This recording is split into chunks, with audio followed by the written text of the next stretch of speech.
하나님의 임재를 누리는 법이라는 제목으로 우리 말씀을 묵상하도록 하겠습니다. 어제는 지성소와 하나님의 임재에 대해서 이제 제가 말씀을 드렸습니다. 이제 근데 오늘은 제가 이제 좀 다른 방향으로 딱 이것만 했을 때 이거 뭐 하나하나 하기에는 또 너무 길 수 있고 해서 좀 다른 방향으로 묵상을 하도록 하겠습니다. 자, 성전을 생각할 때요, 성막도 마찬가지지만 이제 문으로 들어오면 뜰이 있고, 그리고 이제 뜰을 지나서 성소가 있고, 이제 그 안에 들어가면 지성소가 있습니다. 그러니까 세 개가 있어요, 세 개. 그리고 하나님의 임재, 물론 그 자체가 다 하나님의 성전을 가리키는 것이긴 하지만 그 중에서 특별히 정말 하나님이 어디에 정확하게 임재하시는가라고 했을 때 지성소에, 특별히 속죄소 위에 그 위에 하나님이 임재하시지 않습니까? 그 지성소에 하나님 임재한다고 생각을 했을 때, 자, 이 성전이 우리 몸이라 그랬잖아요. 우리 몸이 이제 하나님의 성전이고, 이제 그리스도인들이 하나님의 성전이라고 얘기를 했습니다. 그러면 우리 몸을 성전이라고 했을 때 눈에 보이는 만들었던 솔로몬의 성전 또는 뭐 성막, 이것과 비교했을 때 한번 이제 대조를 한번 비교를 한번 해보자는 겁니다. 그러면 지성소에 하나님이 임하시는데, 그러면 우리 몸 중에 이제 우리가 영혼 몸으로 되어 있다고 했을 때, 그때 이제 어디가 지성소인가라고 했을 때는 우리가 영이 지성소라고 할 수 있습니다. 왜냐하면 거기에 성령님이 임재하시고 거기 하나님이 계시기 때문에 우리 영이 지성소입니다. 그리고 거기 하나님 임재하시고요. 그 다음에 이제 혼은 어디에 해당되는가? 혼은 이제 굳이 비유를 하자면 성소에 해당이 될 수 있겠습니다. 그리고 뜰은 성소와 이제 뜰은 어떻게 이제 다릅니까? 뜰은 이제 그냥 자연적인 거죠. 밖에 가면 햇볕도 볼 수 있고 하늘도 볼 수 있고 이런 게 이제 뜰 아니겠습니까? 사람들을 또 오다 가다가 만나고 접촉하고 이제 뜰입니다. 그러면 뜰은 이 세상과 접촉하는 곳이기 때문에 뜰은 우리 몸이라고 할 수 있겠습니다. 자, 그러면 우리가 그 하나님의 임재를 충만하게 누리기 위해서 지성소에 하나님의 임재가 지성소까지 들어가야 되죠. 그래야 하나님의 임재를 경험할 수 있는데, 그러면 우리가 이 성전에 들어가는 이 뜰부터 시작해서 성소 그리고 지성소까지 들어가서 하나님의 임재를 경험하는 대제사장만 누릴 수 있는 그 임재, 그 임재를 경험하기 위해서 오늘 어떤 단계, 이 이제 뜰에서부터 시작해서 만든 재료들은 도대체 하나님의 임재를 누리는데 어떤 의미가 있는가라고 하는 것을 좀 살펴보려고 합니다. 그 과정을 좀 주목할 필요가 있는데, 먼저 이제 시작은 어디서부터 시작합니까? 뜰에서부터 시작하죠. 그걸 우리로 얘기하면 몸에서 시작을 하는 것입니다. 자, 이 몸에서 만들어진 그 뜰에서 만들어진 게 오늘 보면 놋 제단이 있고 또 놋 바다가 있고 물두멍이 있습니다. 이제 성전과 성막이랑 달라진 점은, 성막은 이제 이동해야 되는 거죠. 계속 광야에서 이동을 하기 때문에 거기 항상 그 채를 꿰어서 메고 다닐 수 있도록 그렇게 했습니다. 근데 성전은 이제 이동하지 않잖아요. 그러니까 거기 고정입니다. 그러니까 이제 채 같은 게 필요가 없어요. 그리고 거기 완전 고정입니다. 그 놋제단 있고, 그 놋제단은 뭘 상징합니까? 놋제단은 십자가를 상징합니다. 거기서 희생 제물이 계속해서 드려지고 각을 떠서 불로 하나님 앞에 올려지는 것이기 때문에 거기가 사실은 십자가죠. 예수님이 이제 희생 제물이 되신 십자가가 바로 놋제단을 상징합니다.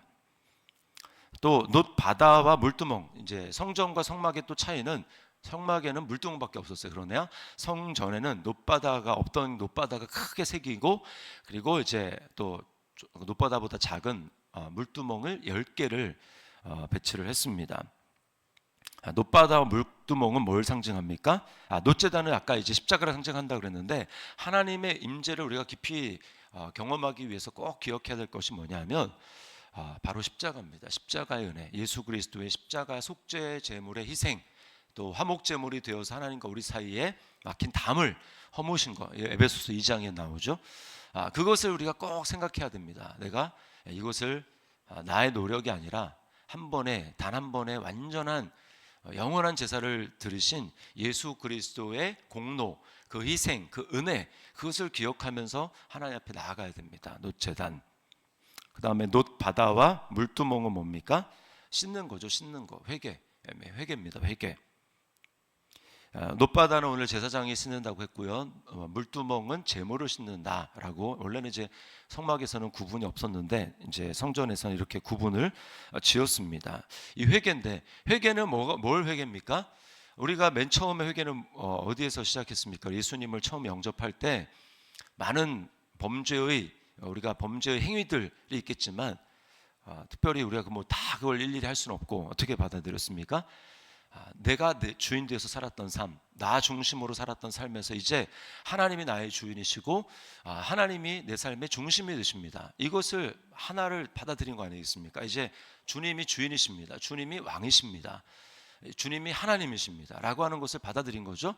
이게 한 번의 큰 회개가 이루어지고, 그 다음에 나머지 이제 생각날 때 우리가 그 외에 내가 중심이 되었기 때문에 범죄했던 그 많은 사실들에 대해서 우리가 생각날 때 계속해서 하나님 앞에 회개를 하고 죄 고백을 하는 거 아니겠습니까? 똑같죠. 그러니까 우리 삶에서도 마찬가지입니다. 회개, 매일의 삶 가운데 우리가 회개하는 것은, 그 범죄 사실들은 항상 그 중심에는 바로 내가 주인이 되어 있기 때문에 항상 그런 일을 저지르는 거죠. 내가 주인 되어 있기 때문에. 그래서 매일매일 얼마나 그런 일이 많겠습니까? 순간순간 내가 이제 주인 되려고 하는 그것들을 하나님 앞에 고백하고 회개하는 거죠. 이게 진정한 회개입니다. 하나님, 내가 주인 됐습니다. 내가 왕이 됐었습니다. 주님이 왕이십니다 라고 고백하고 다시 돌이키고, 이게 바로 씻는 것입니다. 주님이 이미 다 이제 용서해 주셨지만 우리가 다시 고백하는 거죠. 그럴 때 하나님의 임재를 경험할 수 있습니다. 이 몸의 영역에서. 그래서 결국 이 몸의 목표는 뭔가, 몸을 하나님이 우리에게 주신 목표는 뭔가, 그것은 제물이 되는 겁니다. 산 제물. 더 이상 우리가, 예수님이 제물 되셨기 때문에 우리는 제물이 되지 않지만, 죽지 않지만, 그러나 성경은 우리에게 산 제물이라고 얘기하죠. 로마서 12장에 산 제물.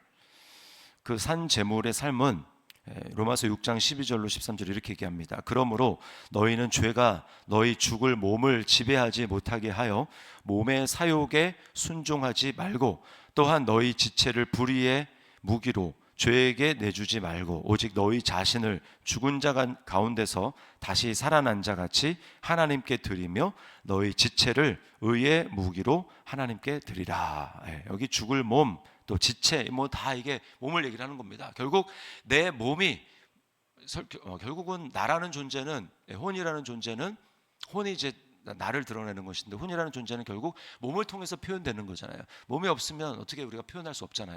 그래서 우리의 입이 이제 산 제물이 돼야 되고, 다른 사람을 헐뜯고 비난하고 등등 그렇게 잘못 사용하던 내 입이 이제는 다른 사람을 축복하고 복음을 전하고 하나님의 말씀으로 위로하고 권면하고 라고 하는 이제 복의 통로로 쓰임 받아야 되는 거죠. 그래서 예수님처럼 우리 몸이 산 제물로 하나님 앞에 쓰임 받아야 하는 것입니다. 이게 이제 오늘 몸으로서 우리가 몸의 영역에서 묵상을 해볼 부분이고요. 자, 그러면 이제 혼의 영역으로 들어가서 이제 성소입니다. 성소 안으로 들어갔을 때, 자, 성소 안에가 뭐가 있느냐?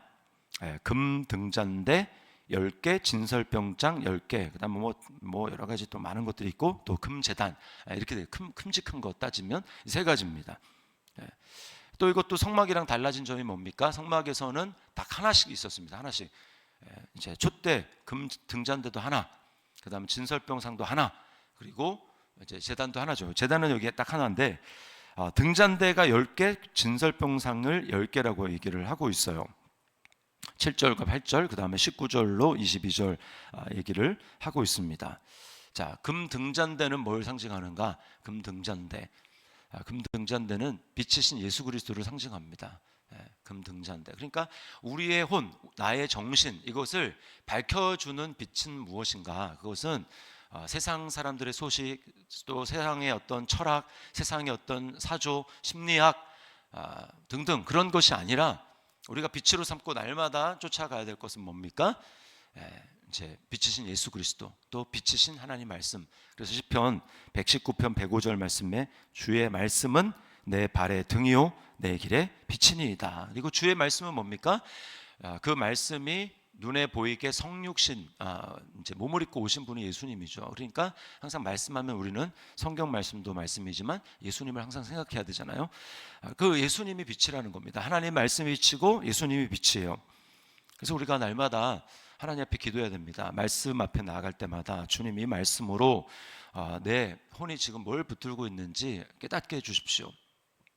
하나님의 말씀만이 내가 지금 영을 따라가는지 아니면 혼을 따라가는지 아니면 몸을 따라가는 존재인지를 보여줍니다. 히브리서 4장 12절 말씀에 보면 하나님의 말씀은 살았고 활력이 있어 좌우의 날선 어떤 검보다 예리하여 혼과 영과 및 관절과 골수를 찔러 쪼갠다, 이렇게 얘기를 하지 않습니까? 그러니까 지금 뭐가 혼에 속한 건지, 뭐가 영에 속한 건지, 뭐가 몸에 속한 건지를 하나님의 말씀만이 우리에게 밝히 보여주는 거예요. 그래서 우리 날마다 내 정신이, 내 마음이 무엇을 빛으로 삼고 내가 살아가고 있는가라고 하는 것을 기억해야 됩니다. 이것은 생명의 빛이 되시는 말씀 예수 그리스도, 이것으로 우리가 항상 비추어야 된다.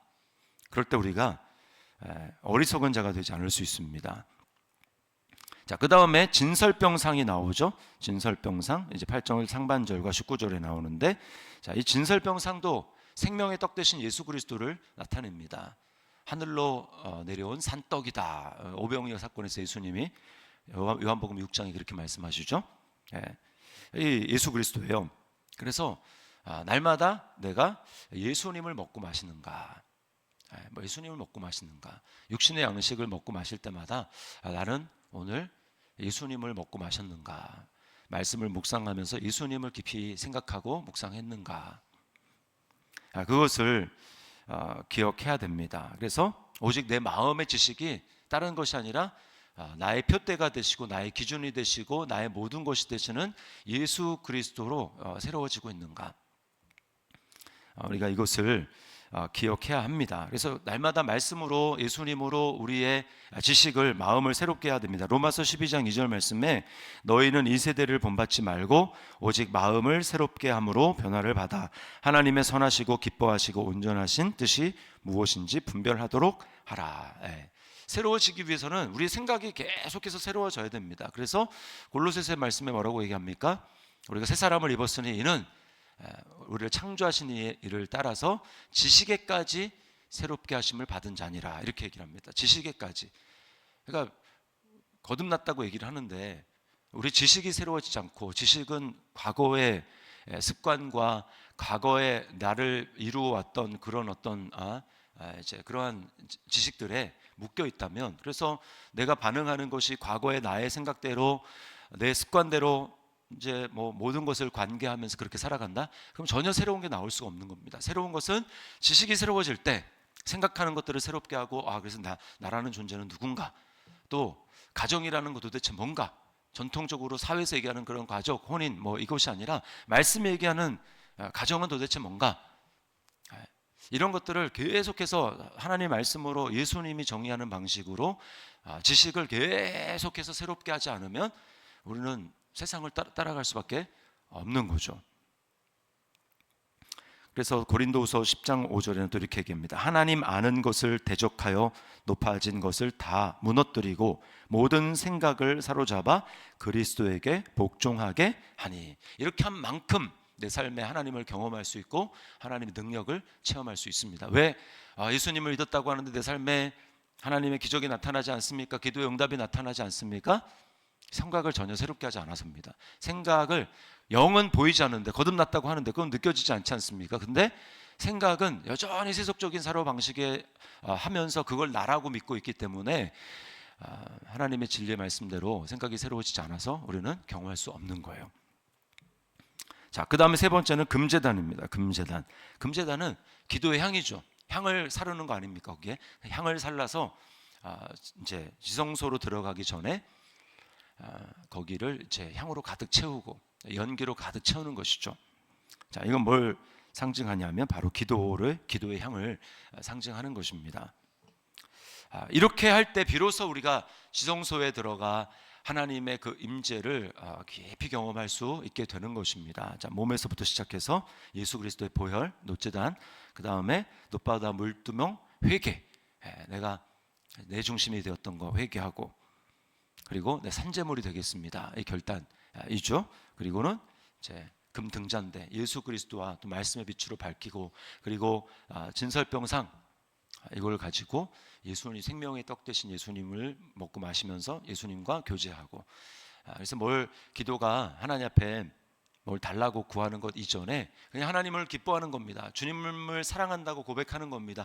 하나님이 이미 내 삶 가운데 행하신 일이 너무나 놀라워서 내가 하나님 앞에 감사하고 찬양한다, 그리고 하나님을 사랑한다고 고백하고, 그리고 이제 그 내가 간구하는 것들을 고백하는 거예요. 그래서 일단은 주님은 찬양과 사랑의 고백을 매우 기다리십니다. 그래서 그렇게 이제 진설병상으로 그렇게 하는 것이고, 그다음 금제단, 이제 하나님 앞에 기도의 향기를 올려 드리는 것이죠. 오늘 이 말씀을 기억하면서 우리 내 몸이 성전되었다. 그래서 구약의 성전은 이제 뭐 끝났는데 무슨 상관이 있습니까? 이 성전이 이게 나에게 적용이 돼서 나를 성전이라고 하셨으니 주님, 제 안에서 이런 일들이 이제 일어나게 하겠습니다.